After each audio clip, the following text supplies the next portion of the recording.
Je vais, on va faire ça. Donc, je vais juste me permettre de vous dire que c'est correct. On va prendre le temps quand même ensemble ce matin, même s'il se passe plein de choses dans nos maisons, là, de parler un peu de résilience. Euh, je vais vous parler un peu du COPA national. Peut-être que certains d'entre vous connaissent COPA. Donc, nous étions le Centre ontarien de prévention des agressions.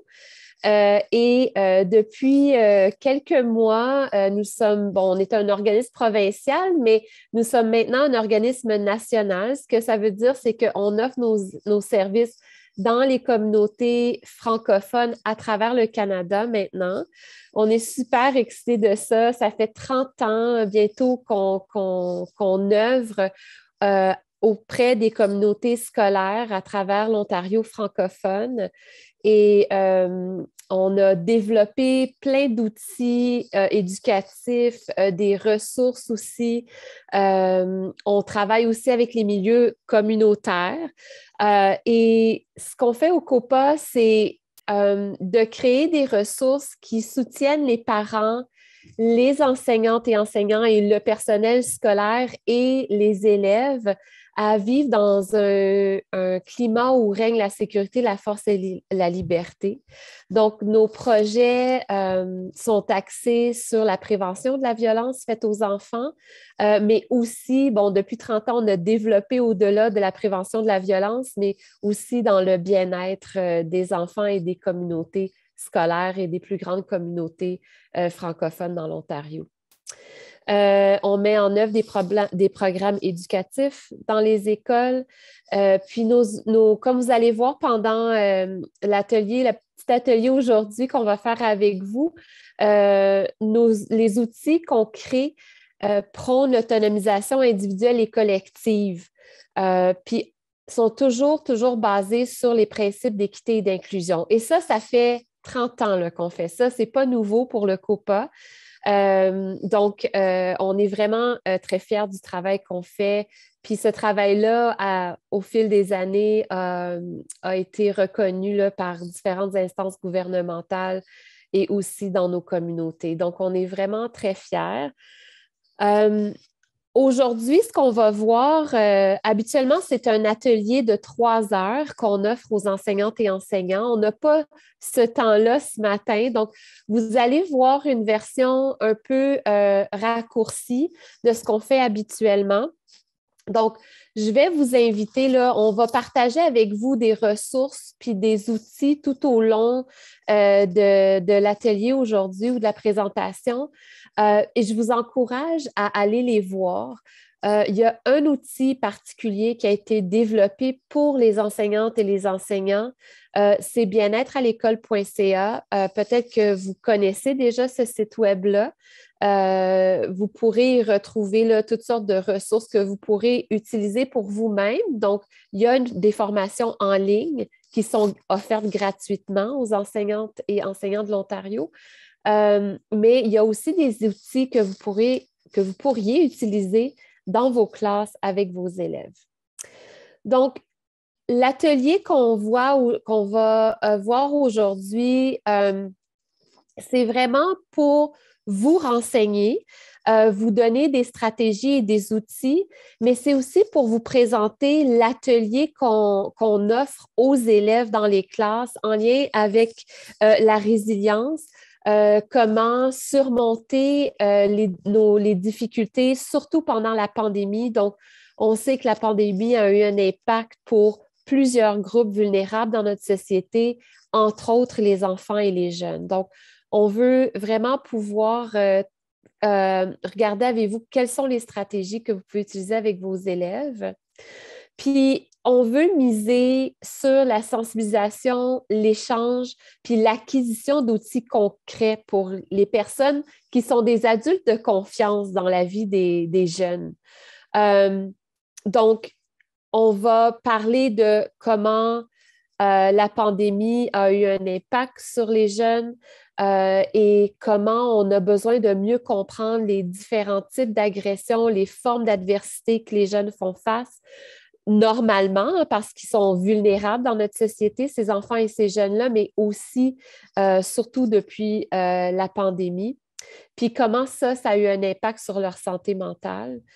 Donc, comme j'ai dit, on va parler de stratégie, on va essayer de contribuer à augmenter vos capacités, vos compétences, puis aussi comment est-ce qu'on peut développer une identité plus solide chez les jeunes pour favoriser leur bien-être. Aujourd'hui, peut-être on va parler, on va amener de la nouvelle information peut-être c'est de la formation que vous avez déjà, mais c'est important qu'on puisse le faire dans un espace où est-ce que tout le monde se sent à l'aise de partager, tout le monde se sent à l'aise de pouvoir apprendre et peut-être même désapprendre certaines choses. Hein. On reconnaît au COPA on vit tous dans la même société, on a grandi dans cette société-là et que parfois l'information qui nous a été donnée était basée sur des mythes, était basée sur une information qui ne prenait pas nécessairement considération de la vulnérabilité des jeunes, la vulnérabilité des parents aussi, puis nous aussi, en tant qu'enseignantes et enseignants, notre vulnérabilité. Donc, il y a peut-être de l'information là, qui sera nouvelle pour vous.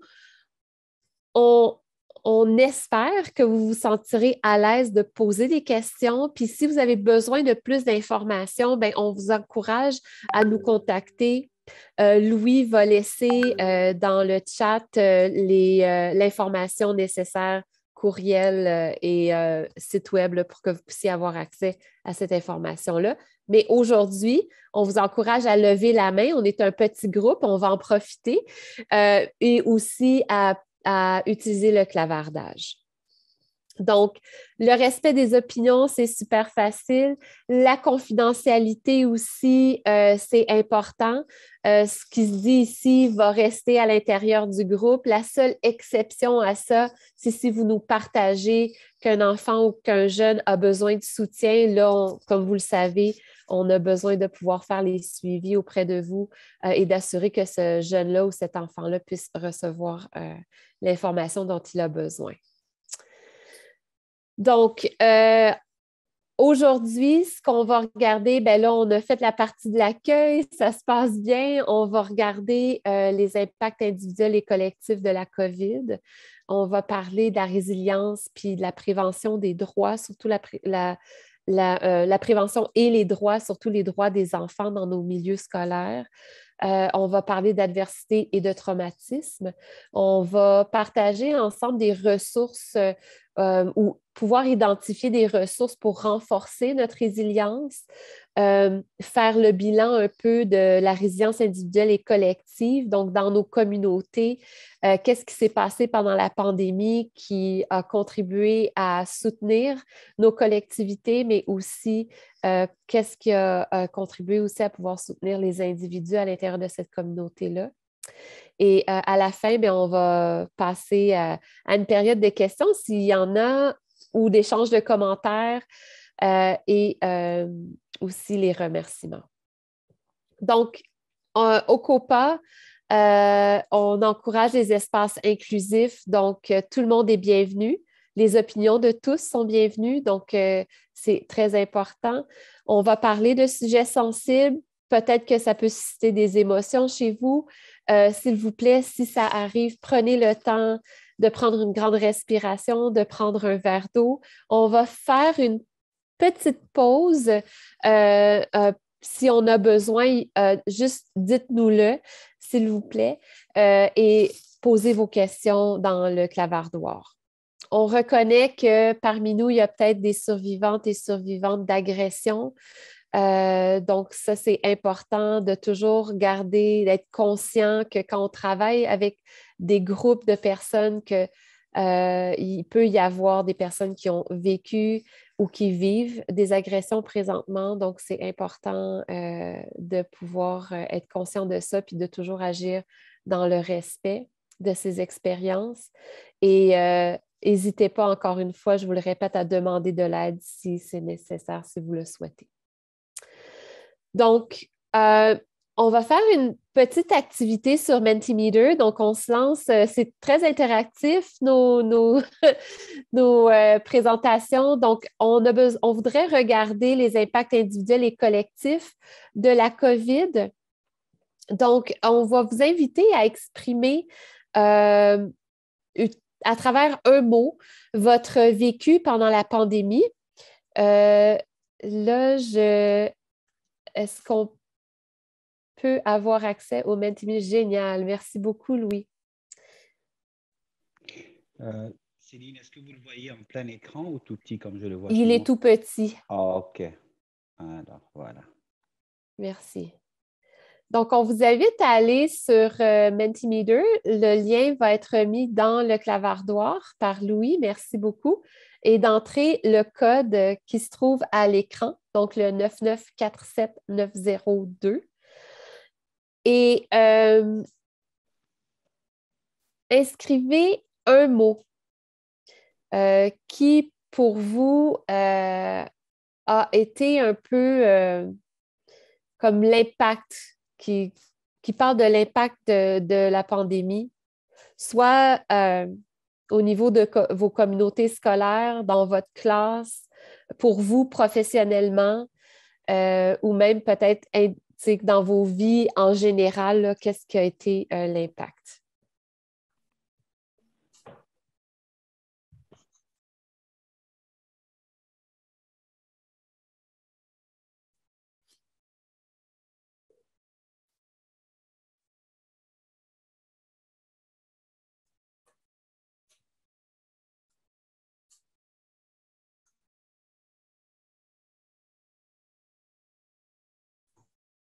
Céline?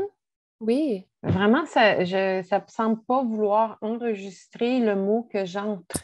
Ah, OK. Puis pourtant, puis en suivant le lien de Louis, ça ne demande pas le code. Oui, c'est ça. Ça va directement à la... Il demande plusieurs mots. C'est comme si on doit rentrer 6 mots, puis ensuite, ça fonctionne. C'est ça. Je pense que ce n'est pas la bonne, Louis. Ah.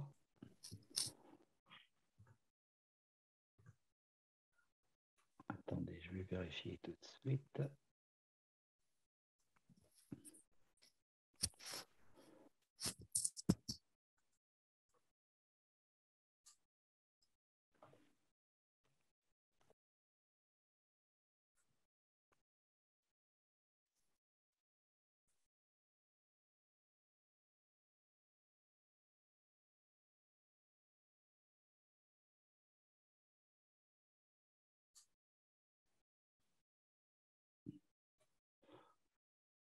En effet, ce n'était pas le bon. Désolé pour cela. Voilà. Donc, vous aurez un nouveau lien. Merci.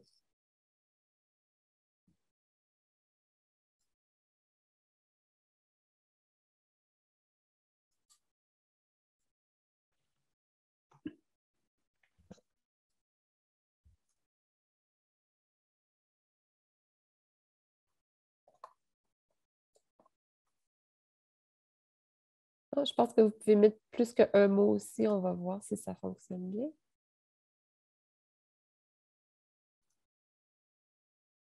Oui, super, merci.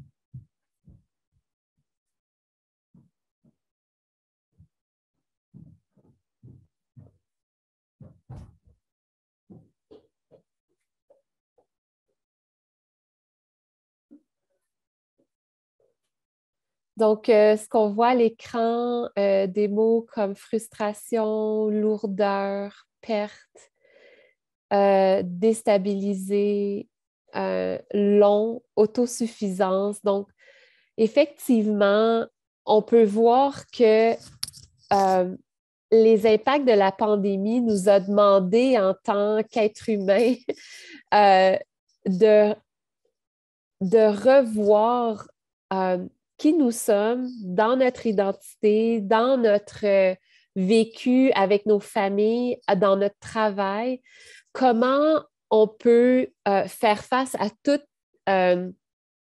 ces différents vécus-là. Puis je pense que pour chacun de nous, on peut reconnaître le vécu des autres aussi.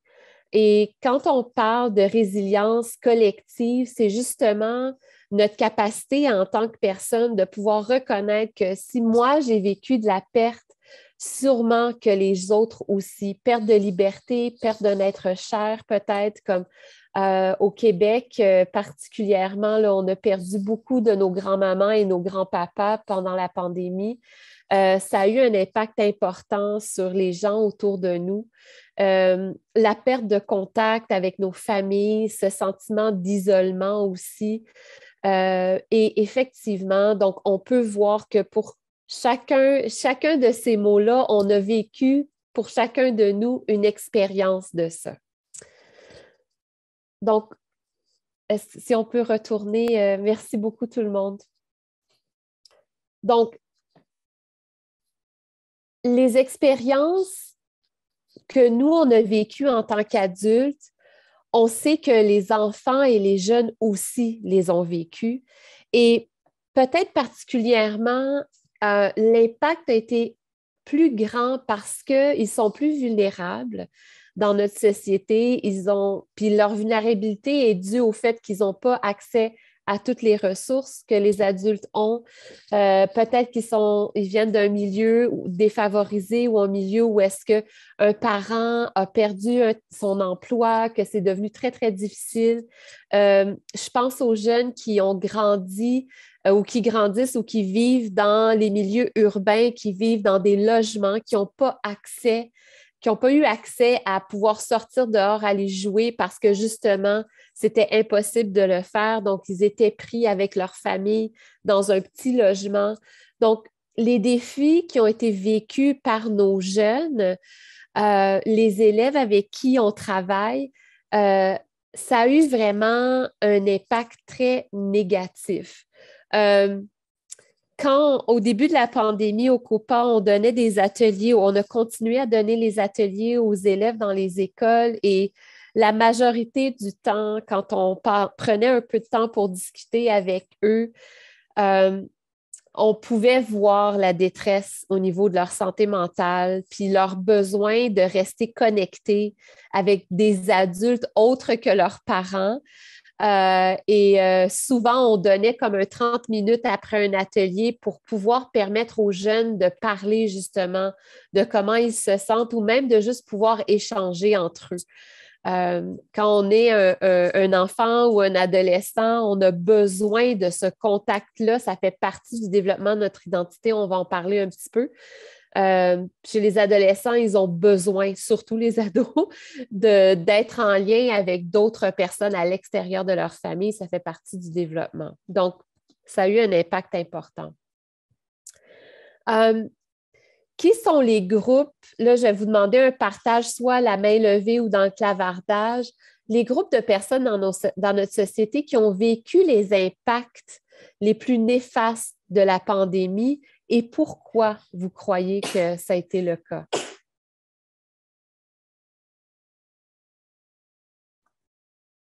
Bien, je pense que les personnes âgées, hein, nos parents ou mes parents, oui. On a vu vraiment un déclin. En tout cas, moi, je le vois là, dans la santé mentale. Oui, effectivement. Donc, l'isolement chez les personnes âgées, puis on peut tout à fait aussi penser aux personnes âgées comme moi dans ma famille. J'ai ma tante, une grand-maman qui est comme dans une maison d'hébergement, puis son mari est à la maison, donc ils n'ont pas eu de contact pendant plusieurs mois, puis aucun contact avec la famille. Donc, ça a eu un impact assez néfaste sur la santé mentale de nos personnes âgées. Les ados, le manque de socialisation. Oui, tout à fait. Est-ce qu'il y a d'autres groupes dans la société? Les gens qui demeurent seuls. Oui, effectivement. Les communautés autochtones qui sont déjà isolées et qui étaient encore plus isolées Et au Québec, partout à travers le Canada, les communautés autochtones, métis et inuits sont des communautés qui sont déjà très vulnérables. Et juste un exemple, là, au Québec, pour les communautés du Nord, au début de la pandémie, au départ, au lieu d'envoyer des masques et les ressources dont ils ont besoin pour prévenir la maladie, on leur a envoyé des sacs pour les corps. Donc, parce qu'on prévoyait qu'il allait y avoir beaucoup de décès puis qu'on ne pourrait pas aller gérer tous les décès qui allaient arriver dans les communautés autochtones au départ. Donc, ils ont reçu des sacs pour pouvoir entreposer les corps au lieu de recevoir le matériel nécessaire pour la prévention.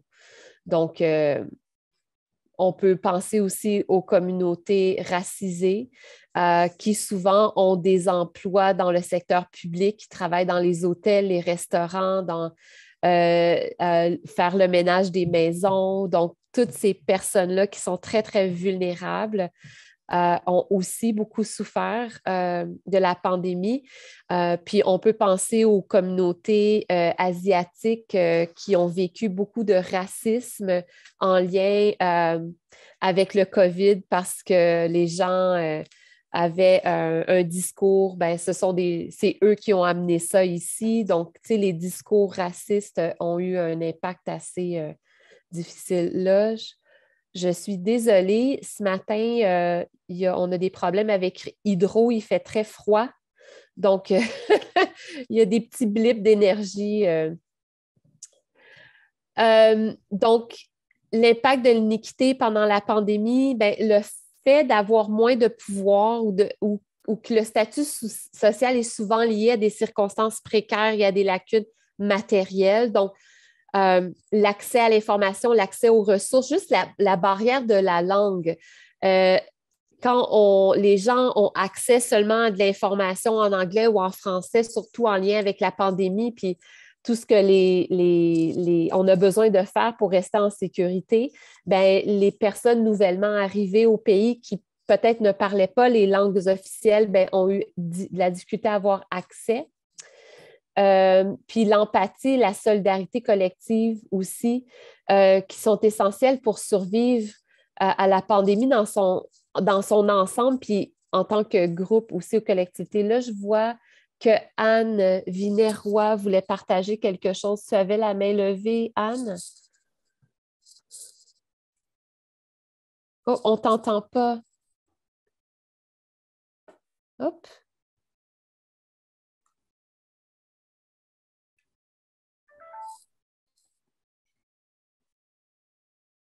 Oui, toutes les personnes qui ont subi des pertes d'emploi ou des pertes financières importantes à cause de la pandémie, effectivement. Puis quand ces familles-là ont des enfants, tu sais, au début de la pandémie, il y a des familles qui n'avaient aucun outil technologique. Quand on a repris l'école en ligne, quand on a repris, donc j'ai vu dans les communautés une espèce d'effort collectif de pouvoir arriver à donner ces outils-là aux familles pour que les enfants puissent continuer à apprendre, donner aussi l'accès à la nourriture. Il y a des familles monoparentales qui ne pouvaient pas partir tout seuls dans les épiceries. Hein. Au début de la pandémie, on disait « Vos enfants ont besoin de rester à la maison, aller à l'épicerie seul. » Moi, si je suis une mère monoparentale puis j'ai 4 enfants, je ne peux pas me rendre à l'épicerie, je ne peux pas laisser mes enfants tout seuls à la maison.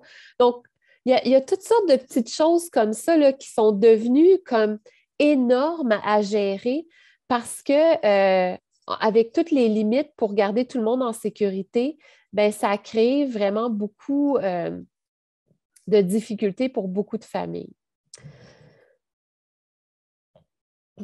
La prochaine diapositive, s'il vous plaît. Donc, on va regarder ensemble une petite vidéo qui s'appelle « Le pouvoir de la compréhension ». Donc, parce que c'est important de comprendre l'impact que la pandémie a eu et tous les changements depuis le début de la pandémie, c'est l'impact que ça a eu sur les jeunes, puis l'importance de pouvoir comprendre la situation de nos élèves, des enfants dans la société pendant la pandémie. Donc, on va prendre le temps d'écouter. Meilleur exemple que je pourrais te donner d'une situation où je m'ai sentie à l'écoute, je m'ai sentie vraiment aidée, c'est quand je suis arrivée à Kano. J'étais 4 mois enceinte. J'avais lâché en 12e année, une semaine avant mes examens, parce que je souffrais de dépression, anxiété. Puis les professeurs, puis le personnel de cette école-là faisaient juste aggraver ma situation. Ils disaient « Tu réussiras pas, qu'est-ce que tu fais? Tu perds ton temps, presse-toi, mets-toi à l'œuvre. » J'ai lâché l'école pour 2 ans. Puis j'ai tombé enceinte. À 4 mois, je souffrais encore plus de dépression, d'anxiété parce que « Oh my God, qu'est-ce que je fais? Ça s'en vient. Mon futur, celui de mon enfant. Qu'est-ce que je fais? » Ma marraine, c'était une enseignante. Puis elle m'a référée à Kano. Puis je suis arrivée, puis on a tout de suite sauté. Ils se sont ramassés alentour de moi. C'était comme si tout le monde était là, comme à ma rescousse. Puis j'ai fait beaucoup de travail, j'ai fait beaucoup de cours en peu de temps. Mais vers la fin de ma grossesse, j'ai développé carpal tunnel.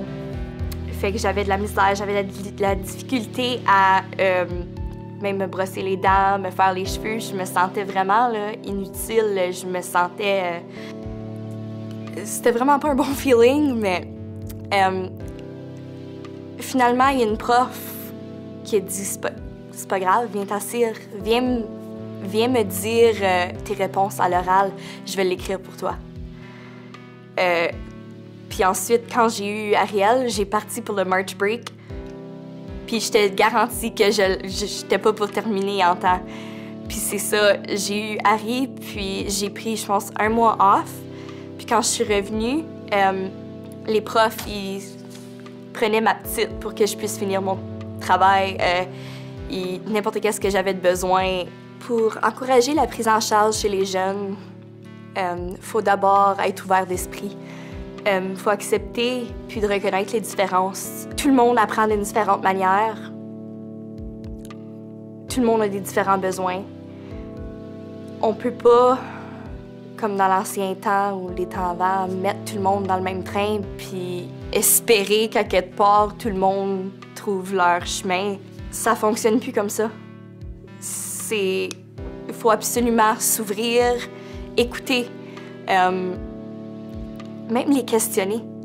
Ils vont être surpris de se faire questionner de qu'est-ce qu'ils ont besoin, qu'est-ce qu'ils aimeraient voir ou voir changer dans l'éducation, mais ils vont vraiment aimer puis apprécier qu'on leur donne un peu de notre temps, puis qu'on est ouvert puis on cherche à les comprendre, on cherche à les aider. On cherche à les éduquer.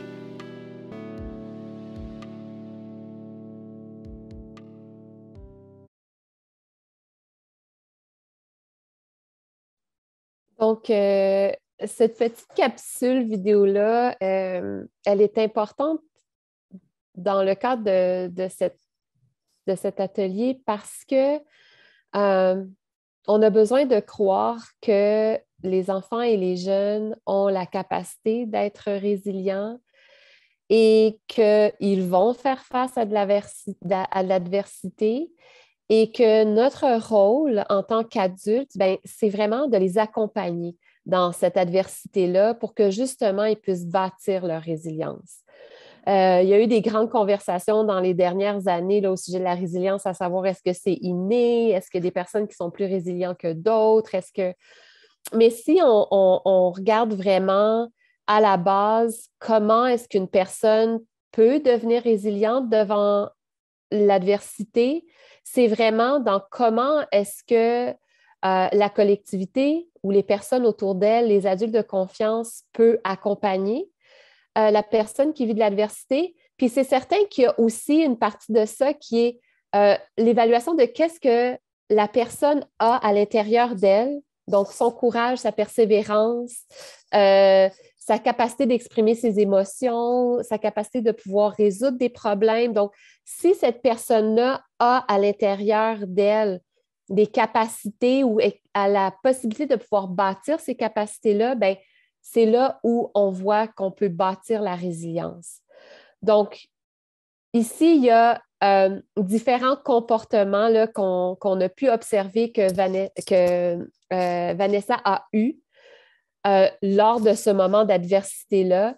Puis, ce que je veux vraiment amener ici, là, c'est le soutien des adultes, puis l'accès aux services de soutien qui sont respectueux et bien adaptés.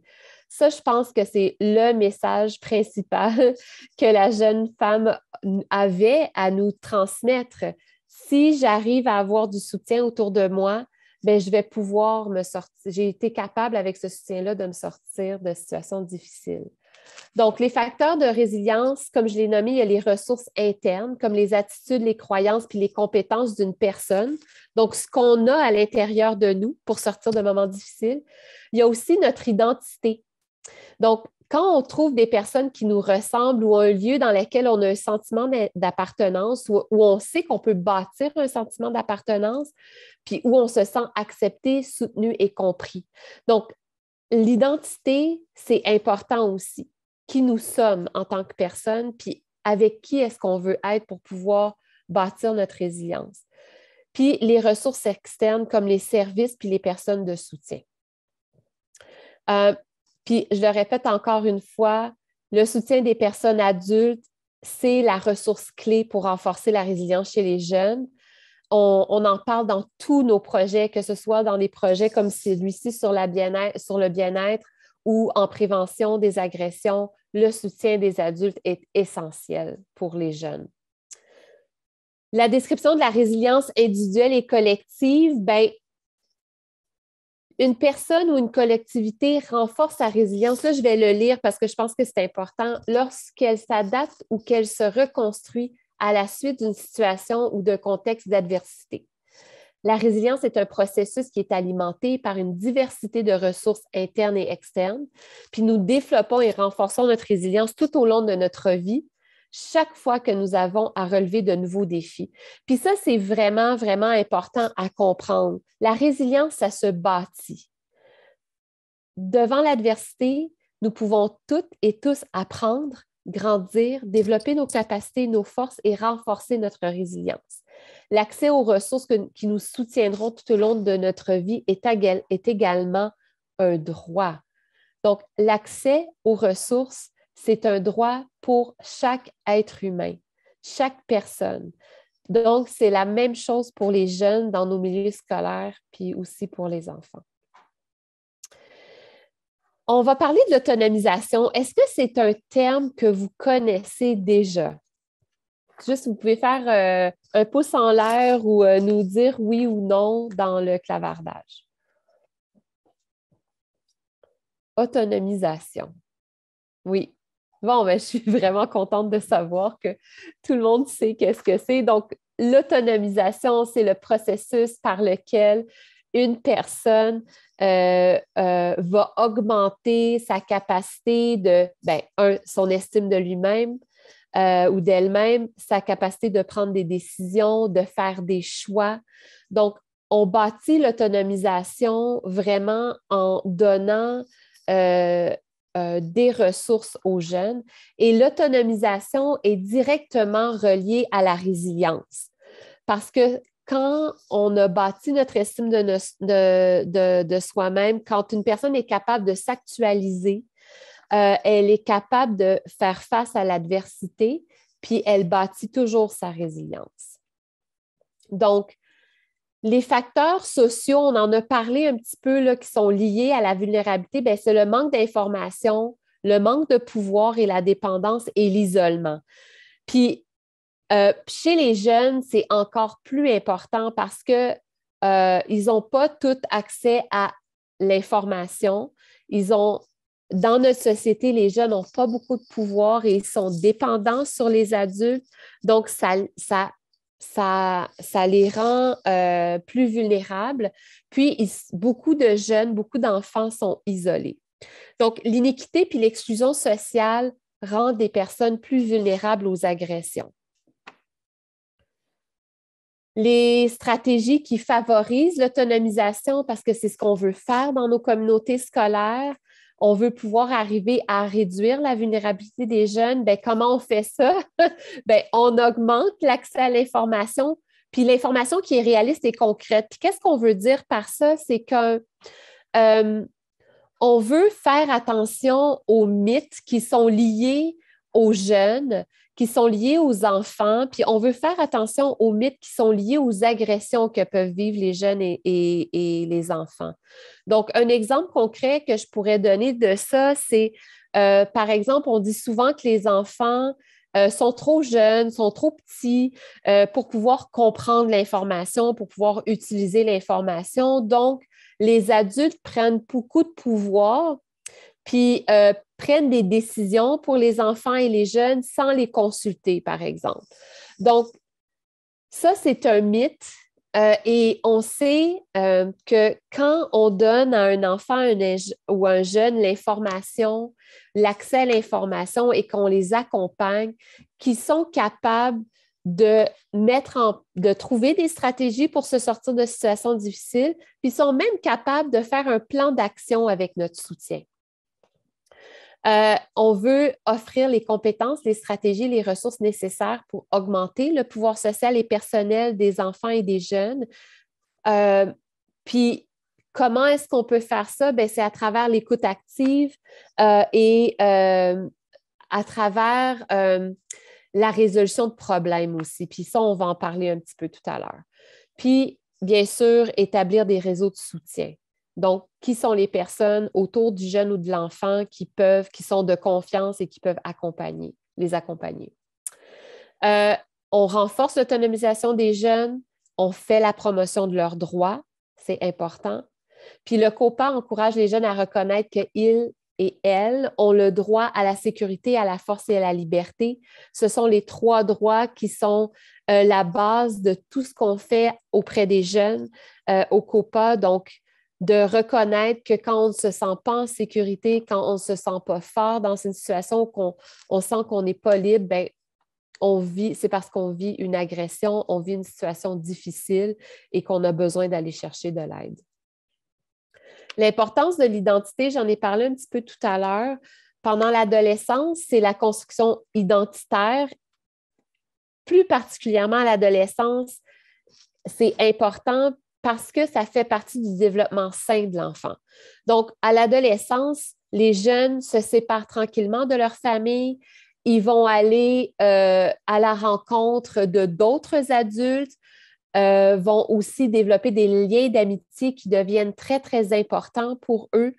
Ils vont aller explorer toutes sortes d'autres informations, vont peut-être acquérir des nouvelles valeurs qui vont maintenant faire partie de leur identité. Donc, c'est vraiment important de respecter les choix et l'expression identitaire des jeunes pour favoriser leur autonomisation puis renforcer leur résilience.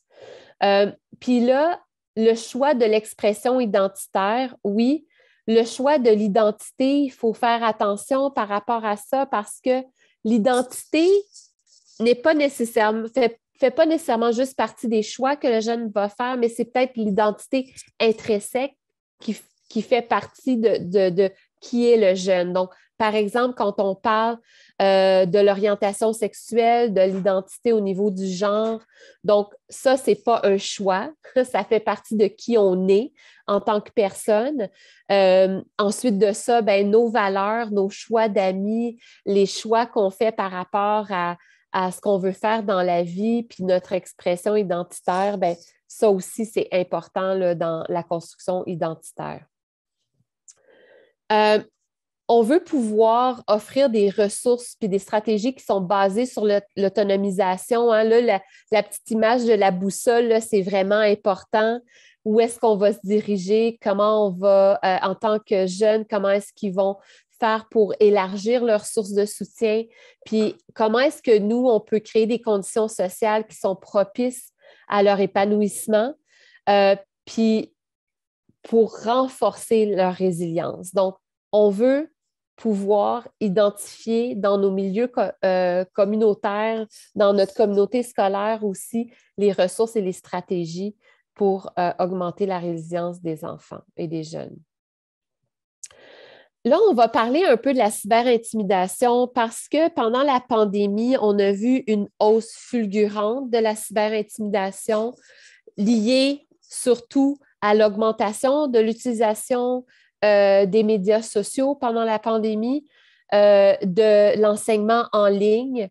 On a été au COPA témoin d'intimidation en ligne pendant nos ateliers. On a entendu des enseignantes et enseignants et autres personnels scolaires qui nous ont partagé que c'était vraiment un grand problème pendant la pandémie. Donc, on veut pouvoir en parler un peu ici. Donc, la cyberintimidation, ben, je pense que la définition est quand même assez claire, là. C'est une agression psychologique, émotionnelle et verbale par l'utilisation de moyens virtuels et technologiques pour contrôler, humilier, blesser une personne ou leur faire peur de façon intentionnelle. Donc, quand une personne vit de la cyberintimidation, on perd nos droits à la sécurité, à la force et à la liberté. C'est important d'en parler avec les jeunes, d'aborder les concepts suivants, donc d'écouter les émotions pour évaluer si on a perdu nos droits dans une situation qui s'est passée en ligne, de comprendre aussi que une agression, ben, ça entraîne la perte des droits. Donc, quand on perd nos droits, on vit une agression. C'est important aussi de parler avec les jeunes des droits et des responsabilités. Donc, nos droits sont importants ainsi que les droits des autres. Donc, on a une responsabilité de s'assurer qu'on n'enlève pas les droits des autres. De parler aussi de l'impact de la cyberintimidation sur les parties qui sont impliquées. Donc, qui sont les parties impliquées? Bien, c'est les témoins, les personnes qui ont vu ce qui s'est passé, la personne qui commet une agression, la personne qui est ciblée et aussi les adultes qui sont témoins de ce qui se passe.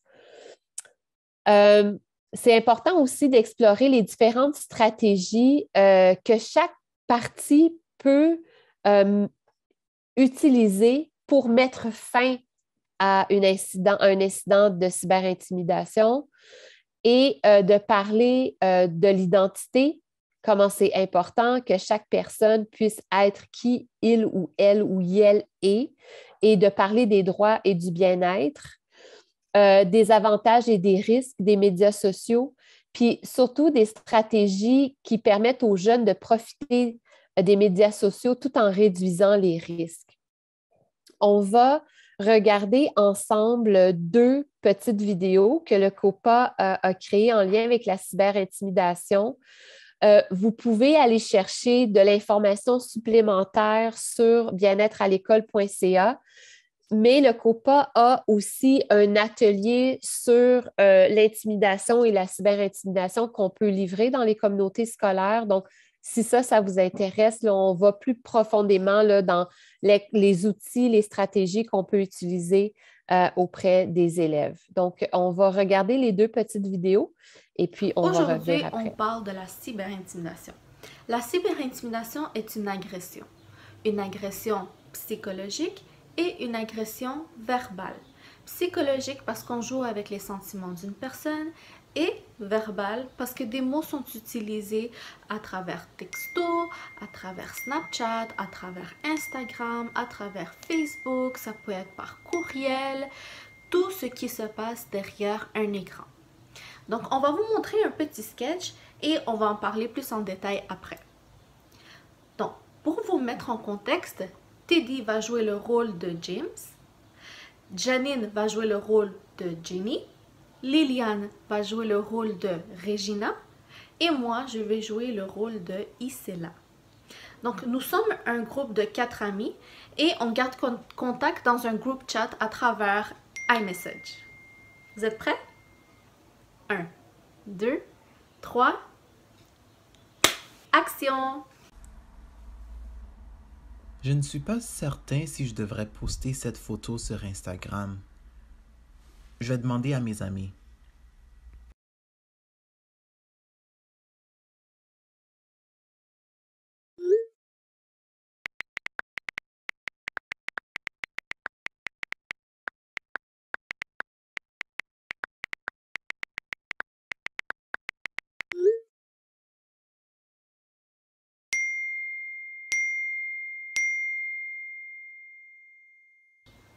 Wow! Les couleurs sont tellement belles. Oh mon Dieu, qu'est-ce qu'il porte? Je dois montrer aux filles.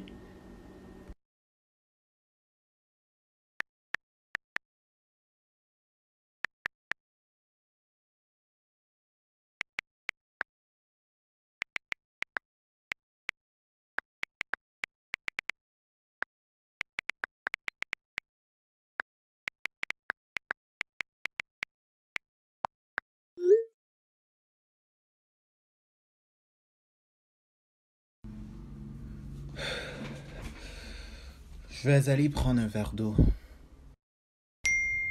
Oh, message de Regina. Oh mon Dieu, qu'est-ce qu'il porte?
Elles ont raison.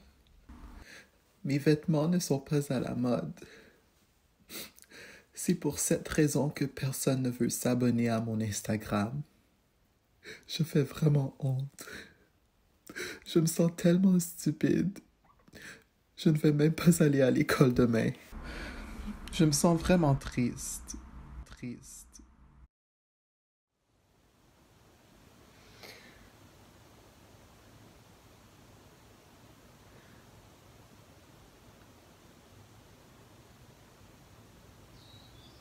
Wow. Si je décide de les appuyer, Jim se sentirait triste, exclu, et son estime de soi baisserait. Je ne peux pas. Je ne veux pas participer à ça. Je suis vraiment pas d'accord.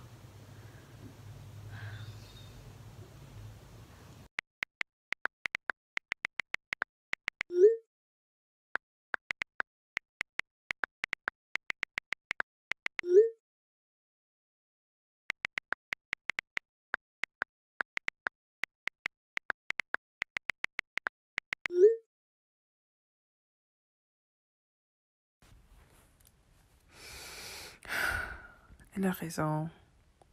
Et les couleurs sont pas aussi pires que ça. Oh, ils ont pas rapport. Merci, ça fait vraiment chaud au cœur. Je crois que je vais la poster bientôt sur Instagram.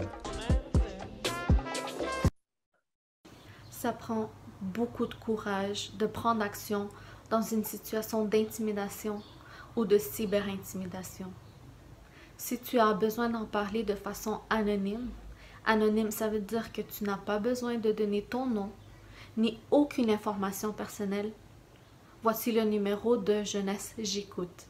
Une ligne disponible pour vous 24 heures sur 24, 7 jours sur 7 et c'est anonyme. J'espère que vous avez profité de cette capsule. À la prochaine!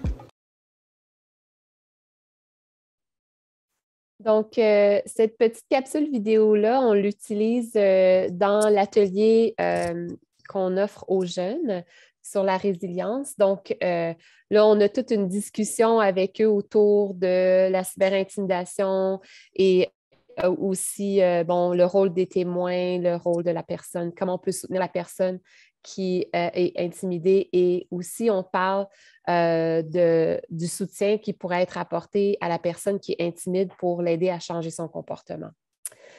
Donc, un autre concept qui est abordé avec les jeunes, c'est la violence physique familiale. Parce qu'on sait que durant la pandémie, il y a eu quand même il y a eu une hausse de violence dans les familles. Donc, on regarde ensemble un petit scénario, puis on va parler justement des sentiments, des expériences de la personne qui subit l'agression.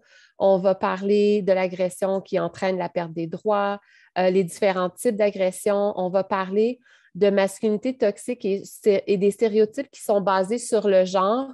Dans le scénario, c'est le frère qui frappe sa plus jeune sœur, mais il utilise des mots sexistes et des mots très diminuants pour les femmes. Donc, on adresse ça avec la classe.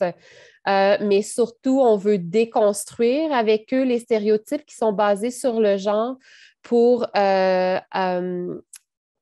arriver à ce qu'on ait une discussion autour de comment est-ce qu'on peut soutenir les garçons qui voient ces comportements-là chez les hommes et aussi comment eux, en tant que garçons, ils peuvent faire une différence. Donc, on parle de ça. On va parler de la responsabilité de l'agression et l'utilisation du pouvoir pour contrôler une personne. Donc, on va voir ces différents concepts-là avec les jeunes pour les aider à identifier qu'est-ce qu'ils peuvent faire dans cette situation-là, puis si la personne a eu un comportement agressif, comment est-ce qu'elle peut changer ce comportement-là?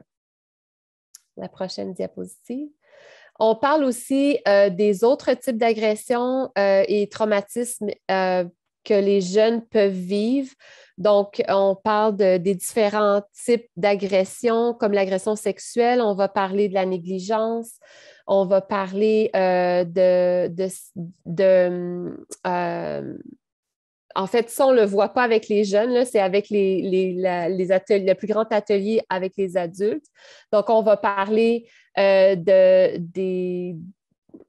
l'agression qui est témoignée par les jeunes, donc que les jeunes voient à la maison, donc la violence commise contre la mère. On va parler de vivre dans une maison ou un quartier défavorisé, les expériences de discrimination, d'intimidation et de la violence. Donc ça, ce sont toutes des traumatismes et de l'adversité que peuvent vivre les jeunes, puis comment est-ce que nous, en tant qu'adultes, on peut soutenir. Donc, dans le plus grand atelier, là, on va explorer ces différents aspects-là. Les impacts du traumatisme et de l'adversité, ça peut être dévastateur pour les jeunes, puis ça peut être aussi vécu, ça peut avoir un impact sur une longue durée. Donc, dans les prochains mois, les prochaines années, là, tranquillement, on va se sortir de cette situation pandémique-là, mais c'est important d'être conscient que les jeunes vont vivre les impacts encore pendant plusieurs années, même nous en tant qu'adultes, mais les jeunes plus particulièrement. C'est pas rare que j'entends mes jeunes dire « J'ai l'impression qu'on m'a volé mon adolescence depuis les 2 dernières années, que je n'ai pas eu la chance de faire qu'est-ce que toi, tu as fait. » Tu sais, maman, comme expérience d'adolescente, puis effectivement, ils n'ont pas pu vivre leur jeunesse ou leur adolescence comme peut-être nous, on l'a vécu. Et ils ont dû faire face à beaucoup d'adversité. Donc ça va avoir un impact à long terme. Donc, les différents impacts, bien, ça peut avoir un impact sur les fonctions cognitives des jeunes. Ça peut avoir un impact aussi sur leurs émotions. Donc, il va y avoir le retrait social et émotif, la difficulté d'interagir de façon positive avec ses pairs et les adultes. Donc, ça, c'est des difficultés liées aux émotions. Et à plus long terme, ben, c'est possible qu'il y ait des enfants ou des jeunes qui aient des difficultés au niveau de leur santé mentale, comme la dépression, l'anxiété, les problèmes de santé physique aussi. Puis, effectivement, le bien-être des jeunes là, est compromis. Là, j'accélère un peu parce que je veux qu'on arrive à temps. La pertinence pour notre vie au quotidien, donc à la maison ou en salle de classe, bien, c'est important de développer ou de se questionner sur comment est-ce qu'on peut développer le réflexe de vérifier ce qui se passe chez le jeune ou la jeune qui exhibe des comportements difficiles. Un simple « comment ça va », est-ce qu'il y a quelque chose que je peux faire pour toi? Quels sont tes besoins? Comment est-ce que je peux t'accompagner? Et de vérifier ça quand même assez souvent auprès des jeunes. On peut renforcer aussi la confiance en soi des jeunes pour qu'ils sentent que vous êtes un adulte de confiance, que vous êtes un adulte avec lequel cet élève-là ou ce jeune-là peut parler, peut se confier, à qui il peut se confier.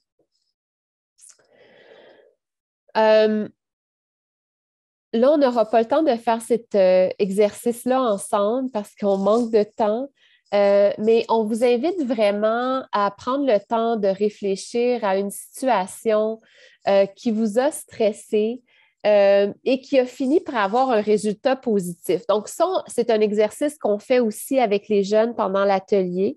Donc, l'exemple qu'on donne avec les jeunes, c'est une personne qui est dans une troupe de théâtre, puis là, elle ressent beaucoup de stress par rapport à cette présentation théâtrale-là.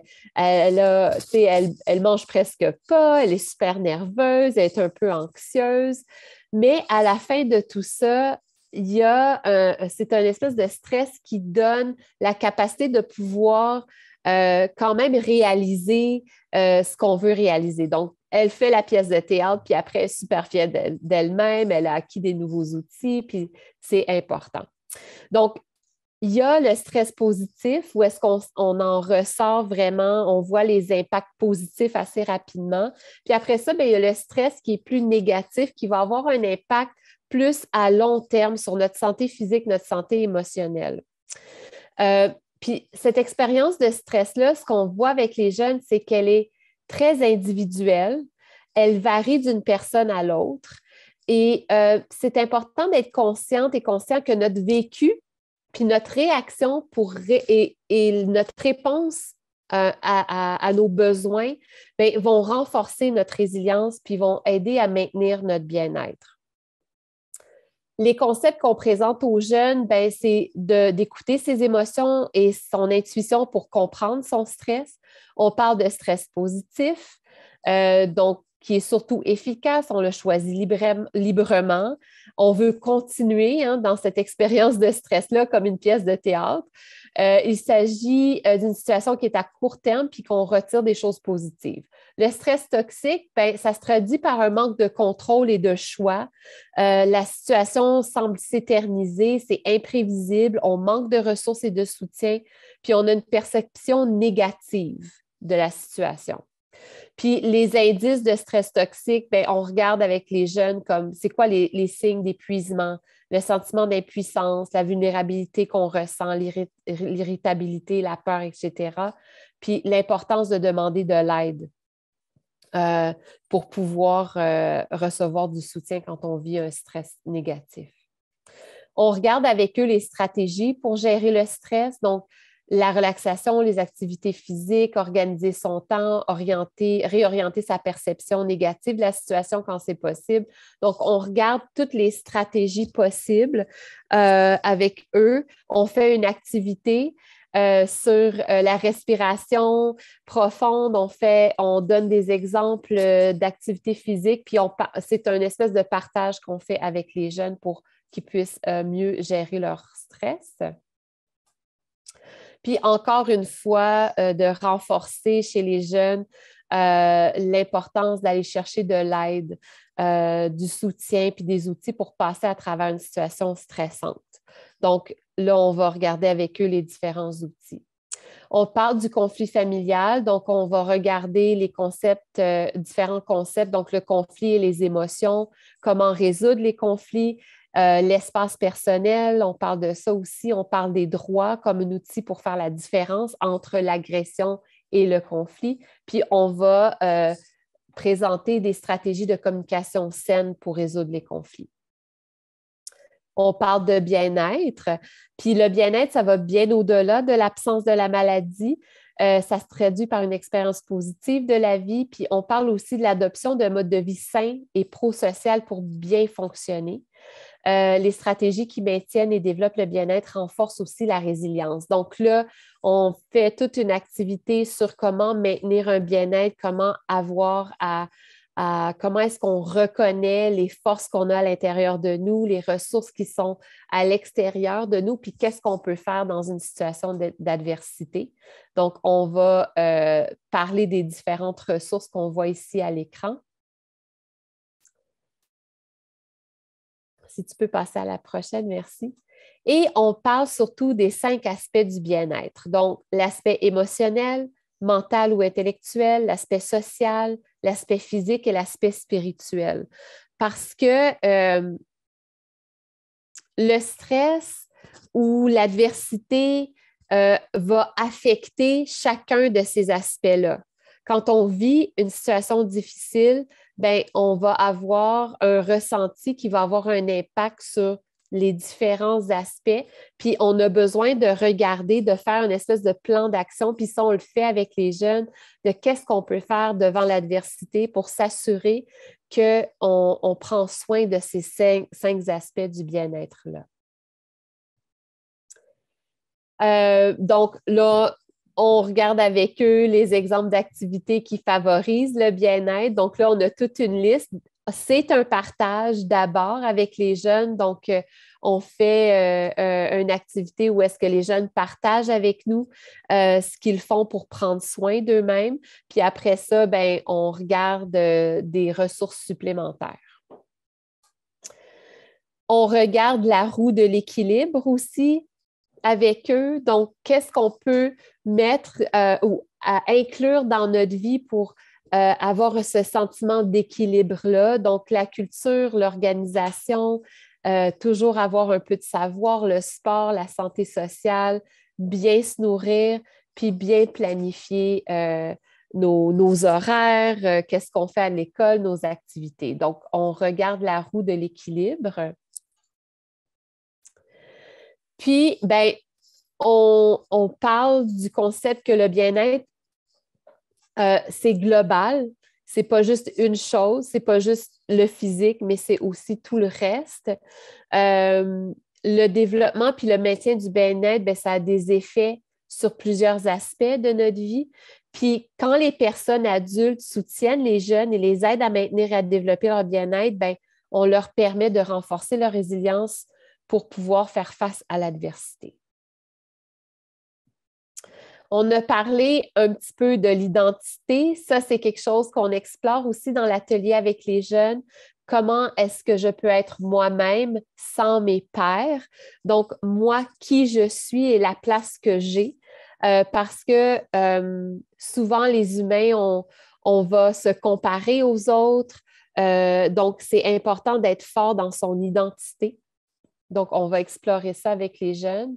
Donc, comment on fait ça? Bien, on fait une activité individuelle. Donc, quels sont les intérêts et les activités qui m'attirent et qui me donnent de l'énergie? Quelles sont les valeurs et les croyances qui donnent un sens à ma vie? Quelles sont les personnes ou les groupes qui sont là pour moi quand j'en ai besoin? Quels sont les endroits qui me procurent un sentiment d'appartenance? Donc, on fait une activité qui est la fleur de l'identité. Vous le voyez ici. Donc, l'activité de la fleur de l'identité, c'est une activité où est-ce qu'on demande aux jeunes d'identifier la partie de leur identité qu'on voit ou qu'eux veulent, sont fiers de présenter aux autres. Donc, ça, c'est les premières petites fleurs, les petites pétales de la fleur là, qui sont très visibles. Donc, qu'est-ce que dans mon identité, j'ai pas peur de partager, puis que les gens voient, puis que je me sens à l'aise. Ensuite de ça, les pétales qui sont derrière, ce sont les pétales peut-être qu'on choisit de ne pas nécessairement partager, des parties de l'identité qu'on ne veut pas nécessairement partager avec tout le monde ou peut-être qu'on veut garder cachées parce qu'on n'est pas prête à les partager. Donc, mais ça fait quand même partie de qui on est. Et donc, les pétales de la fleur, bien, ça peut être nos capacités ou nos incapacités, notre âge, notre classe sociale, notre langue maternelle, notre orientation sexuelle, l'identité de genre, la composition familiale. Donc, il y a toutes sortes de choses de notre identité et il y en a qu'on choisit de partager et d'autres qu'on ne choisit pas de partager. Donc, comment est-ce que je montre ou ne montre pas mon identité aux autres et qu'est-ce qui me permet ou m'empêche de pouvoir exprimer librement mon identité ou en toute sécurité.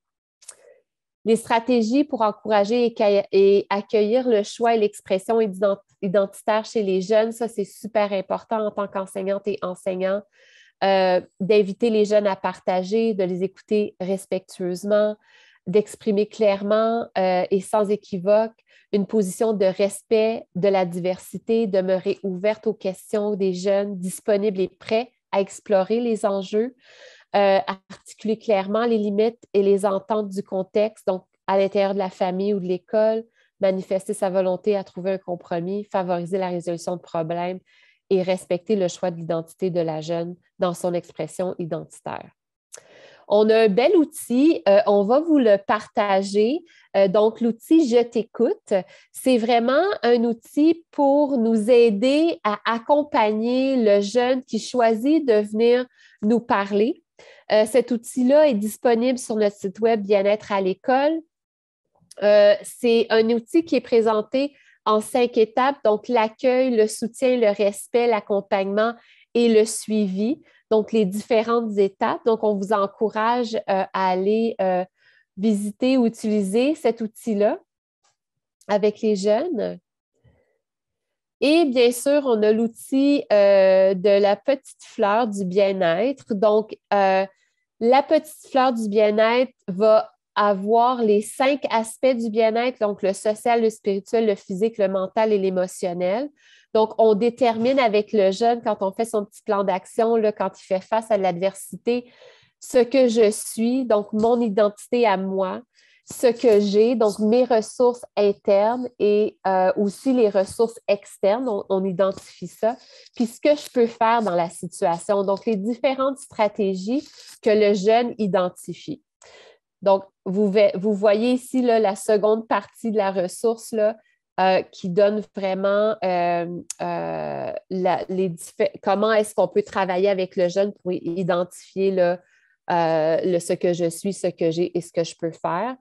Ça aussi, c'est une ressource qu'on va pouvoir partager avec vous. Il y a une activité sur la résilience, comment exprimer sa résilience. On n'a pas le temps de la faire, il nous reste juste un petit 5 minutes, mais c'est une activité collective qu'on fait aussi avec les jeunes. Donc, c'est important de réfléchir à la vision collective de la résilience. Donc, dans nos communautés scolaires, qu'est-ce qu'on peut faire, qu'est-ce qu'on peut mettre en place pour encourager les jeunes à pouvoir parler de l'adversité à laquelle ils font face, puis aussi comment est-ce que nous, en tant qu'adultes de confiance, on peut les aider à bâtir leur résilience à travers l'autonomisation. Donc, ouf, je suis un peu essoufflée.